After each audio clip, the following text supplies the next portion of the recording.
ETF fans. Mike here with today's video insight. It's Monday, August 12th. So today, it's Monday, so I'll be doing a market review, reviewing last week's market action through the lens of ETFs. To do this, I always like to get started using our Navigator tool, which is located under Databases. Navigator, a completely free tool for anybody that has an account. So if you haven't already set up an account, please do so. Obviously, last week was a crazy week. We had a whole lot of volatility that we haven't seen in a while, a lot of up and down in the markets, led off by some craziness starting on Monday, led for a number of reasons, some bad economic reports to end the prior week, as well as a lot of issues coming out of Japan with the yen and the carry trade there, which led to a lot of volatility across the markets. However, when we take a step back and we look at kind of the broad-based returns across the major market segments, despite big volatility on a day-to-day basis, the weekly returns really weren't that crazy. So let's get started first by taking a look at our week-to-date returns by asset class. We can see that commodity ETFs provided the best return last week, up 0.43%, followed by currency ETFs, which is obviously predominantly non-US, as we only have one US currency ETF. Equity ETFs across the board was up just basically unchanged at 10 basis points. We'll get into that here in a second, but we can see as we go down, cryptocurrency had the worst week, down 8% across the 34 crypto ETFs. Alternative ETFs down 1.41%. Fixed income, despite having a couple of really good days when the markets were pulling back, was down as yields did stabilize and increase on the week. So, if we're just kind of looking across these returns, nothing crazy sticks out on a week-to-date basis, looking at last week's returns. Now, if we dive into this a little bit more specifically, let's start with commodities. What we can see is, the broad-based commodities were the best performers. So commodities that owned a little bit of everything, broad-based, broad market commodity funds. If you look underneath the hood of that into the focus commodities, it was energy driving that trade. Energy makes up the largest portion of most of those broad-based markets, broad market commodity ETFs, and they had a very good week, up 4% across the 11 energy commodity focused ETFs. Diving into that specifically, we can see UNG, natural gas had a really big week, oil up a little bit less. So commodities with all that volatility did do well and was a top performer. Looking into equity, what we're going to find here is that region and country ETFs did quite well. That's a lot going on there, right? So region and country ETFs, looking at Latin America being the top performer, up almost 6%. Asia Pacific ex Japan, not surprisingly, outperforming Asia Pacific. Your country specific ETFs, which is everything. So you have to really dive into under the hood there to see what's going on with specifically country specific. So Argentina, the top performer. But if I scroll all the way down here to the bottom, we're going to see a lot of negative ETFs as well, with Turkey, China's 5G and semiconductor ETF, Poland, all dropping more than 3% on a single country basis. Moving along kind of into the broader, larger areas of the marketplace, global ex-US was the top performer on a size and style basis, followed by global. Sector and industry ETFs were basically unchanged at 3 basis points. If I open that up, we can see that Infotech actually, despite the way things started on the week, were the top performer. Communication services, so that tech trade came back strong to end the week and were the top performing categories within the sector and industry ETF marketplace. Thematic ETFs, disruptive tech, again, kind of following that technology concept, having a big, strong rebound. MLPs did well with energy up. On the flip side, precious metals were down quite a bit. Natural resources were down quite a bit on the week. And then getting into the largest equity market, the U.S. size and style equity market, pretty much unchanged, down 12 basis points. But if you look under the hood here, large growth, which has been the leader for the last 10 years and the last year, despite being down the most on Monday, having the most probably two fall, came back strong and had posted the largest gain from an average basis across the 114 ETFs in this space, with small value and the small cap names in general being the worst performers with small value down almost 2% across the 29 ETFs we categorize that way. Kind of moving along into fixed income, point out that fixed income here, we've got, both down a little bit as yields stabilized and rose the end of the week. Your more riskier fixed income areas were the best performers, kind of looking at convertible emerging markets, high yield international, whereas your core and your core enhanced, your government longer term trades, as yields did stabilize, were your worst performers on the week, with government long having the most exposure to duration, performing the worst. And then obviously I can just take a quick look at cryptocurrency. Ethereum was by far the worst performer. Bitcoin not as bad at 3.56%. So all your Bitcoin ETFs down a little less than 4%, whereas Ethereum was down over 10% across the board for those 13 ETFs in that space. So that's on the whole from a return perspective. Great way to track what's going on with the markets, just kind of looking at the Navigator tool, bucketing up all these ETFs across asset class, composite category, gives you a really good view of what's going on in the marketplace. On a flows perspective, this is starting to suggest to me and to our team a little bit that investors are worried about this volatility in the marketplace. So if we look at flows, ETFs had another great week, $4 billion in net flows on the week. But if you look at that, 3.4 billion of that was in non-traditional. A lot of the non-traditional includes leverage inverse. It includes buffer ETFs, synthetic income ETFs, which would be considered more of your hedge type strategies. Though I will point out that if you dive into this and specifically looked at the non-traditional space, you'd find that the folks, the leverage traders, bought a lot of the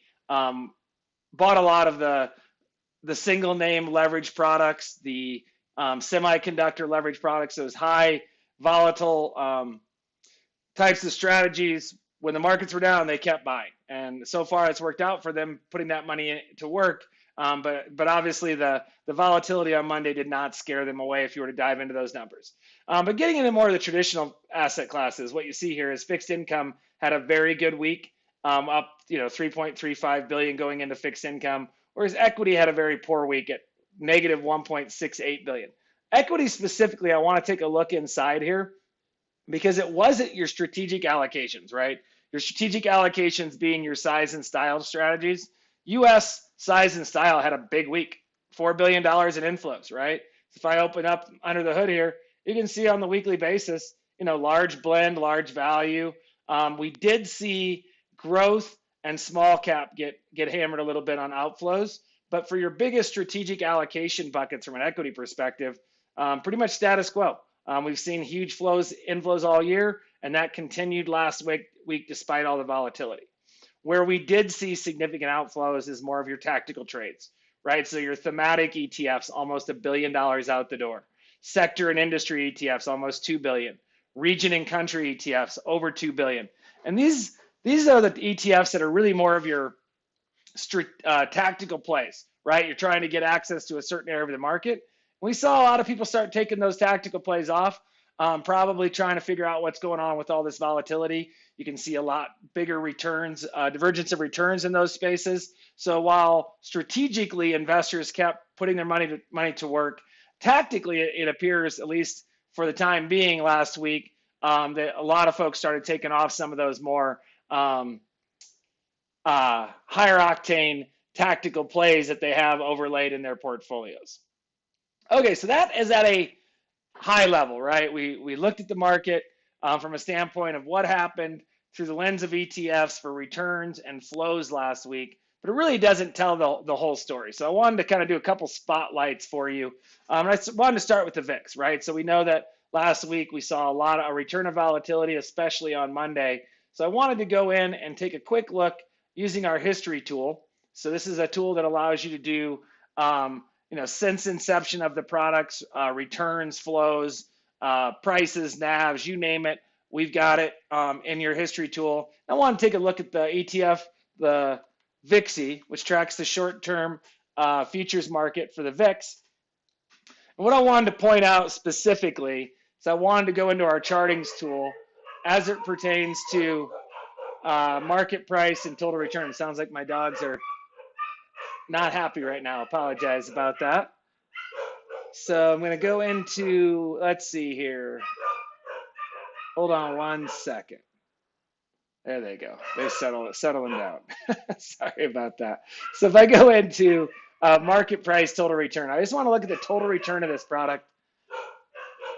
All right, hold on. There we go. They calmed down. Sorry. So if we go into market price total return here, what we're going to see is I'm going to open up my chart. And what I want to do is I want to zoom in first on year to date, and I'm looking at daily returns, right? So I'm going to open this up into full screen so you can see it a little better. But there it is, right? There's your big Monday trade. The VIXI product was up 43. I'm sorry. Yes, the daily market price total return up 43.05%. Big jump there on the VIX, and of course, then we saw it kind of pretty much collapse the rest of the week. But from a daily perspective, that's very big. And to give you exactly how big, let's zoom this all the way out, all time, right? This product's been around since 2011. And what we're going to find is that this was the single largest jump in the VIX ETF since that inception back in 2011. So that is, it's concerning, right? We have to recognize that's a big deal to see that big of a move on a daily basis. So while markets settle down throughout the week, I think it should be on everybody's radar that, you know, the markets aren't totally sure, and that big of a movement really is something to keep an eye on. But just from a pure perspective, that was the largest single upward move on the VIX, you know, since the inception of that, on the VIXI since the inception of that product, and then also on the downside, the largest single downside move to follow it up. So just wanted to point that out to everybody from a VIX perspective. Now, similarly, I wanted to just look at the Qs because we know the Qs had a big move, some big moves last week as well. So I just switched this up to the Qs. I'm going to go back to my market price total return. I'm going to go into view in full screen. And I think the big thing here to kind of, we'll zoom into year to date. And the NASDAQ bounces quite a bit, right? We know that. It just jumps around a lot from a day-to-day basis. But those big back and forth moves, you can see it kind of starting to cluster up there the last couple of weeks where we're starting to see a lot more action within the Qs. And then also, I think specifically, it's really important to look at valuations when it comes to these growthier patches of the market. So what I want to do is I want to go into my equity characteristics page. So I'm going to go into equity characteristics. And what I'm going to do is I just want to zoom out on price earning next 12 months. Put this as a line chart, and I'm going to go out, you know, over the last 10 years here. And if I look at it from a trailing basis versus next, so I'm going to start with trailing 12 months. You can see we're trading, you know, near highs over the last 10 years on a trailing 12-month basis. So, you know, 34 times last year's earnings over the last 12 months for the Qs. So that's very high relative to that 10-year average, as we can see here in this chart. It doesn't look as bad when we look at next 12 months for the 10-year. It looks much, you know, high, but not nearly as high as that trailing 12 months. And that's because the analysts still have a very high estimates on earnings for the companies inside of the triple Qs for the next 12 months. And to that extent, if they're wrong, we would, you know, it poses a greater extent, right? So that big variance between the trailing 12 months and next 12 months is something to keep an eye on with the Qs. So I think that is, you know, an interesting way to look at the week, right? If you look at it kind of zoomed out across all the broad-based categories, what you're going to find is not a lot. So if you were on vacation last week and you came back and you don't look at the daily returns, you're like, well, it's kind of another ho-hum, you know, week in August. But if you zoom in and you look at some of the underlying volatility of these areas of the market, look at the daily price returns, it was a pretty crazy week and a lot to keep track of there. So hopefully you enjoyed today's video insight. Remember, great way to track all that information across markets through the lens of ETFs is using our Navigator tool. It's a free tool. Anybody can get access to it. Just simply create an account when you go to etfaction.com. As always, if you had any questions, please reach out to ETF Action, team at ETF Action, and be happy to follow up. with you, set up a one-on-one demo, or answer any questions you have. I hope everybody has a very great week and look forward to talking to you again soon.